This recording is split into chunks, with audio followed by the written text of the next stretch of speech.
నమస్కారం అండి. నా పేరు కొండ్రు నరేష్. మాది బోరపడ గ్రామం, అమ్మకతూరు మండలం, బాపట్ల జిల్లా. గత 40 సంవత్సరాలుగా ఈ రోడ్డు వల్ల చాలా ఇబ్బందులు పడ్డాం. కూటమి ప్రభుత్వ అధికారంలోకి వచ్చినాక ఎమ్మెల్యే గారిని కలిసి ఆయనకు మా విన్నపం తెలియజేసుకుంటే దగ్గరుండి ముందు మా రోడ్డు శాంక్షన్ చేయించి చాలా అభివృద్ధి కార్యక్రమాలకి తోడ్పడ్డారు.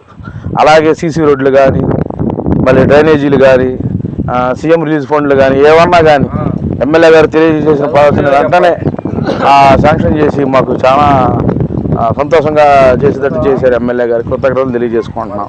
అదేవిధంగా సీఎం రిలీజ్ ఫండ్ వచ్చినటువంటి అన్నయ్య కానీ, ఇలా ఇటు రాంబాబు అన్నయ్య కానీ, మిస్సెస్కి కానీ వీళ్ళందరికీ సీఎం రిలీజ్ ఫండ్ రాగానే వెంటనే ఎమ్మెల్యే గారు దగ్గరుండి చెక్కులు పూర్వంగా అందజేశారు. ఈ విషయం తెలియజేసుకోవడానికి ఇంకా నాగార్జున అన్నాడు. నాగార్జున ఇంటి ముందు రోడ్లు కానీ, వీళ్ళింటి ముందు రోడ్లు కానీ, మళ్ళీ మురికి కాలువలో డ్రైనేజీలు, సీసీ రోడ్లు ప్లస్ తార్ రోడ్డు 1,50,00,000 అయిందండి. వంతెన ప్లస్ వంతెనతో సహా ఎమ్మెల్యే గారు కూటమి ప్రభుత్వం వచ్చినాక చాలా సంతోషకరంగా మాకు పనులు చేసి పెట్టారు, అభివృద్ధి పనులు నడిపించారు. ఈ విషయం మీద అందరం కలిసి ఎమ్మెల్యే గారికి కృతజ్ఞతలు తెలియజేసుకుంటున్నాం.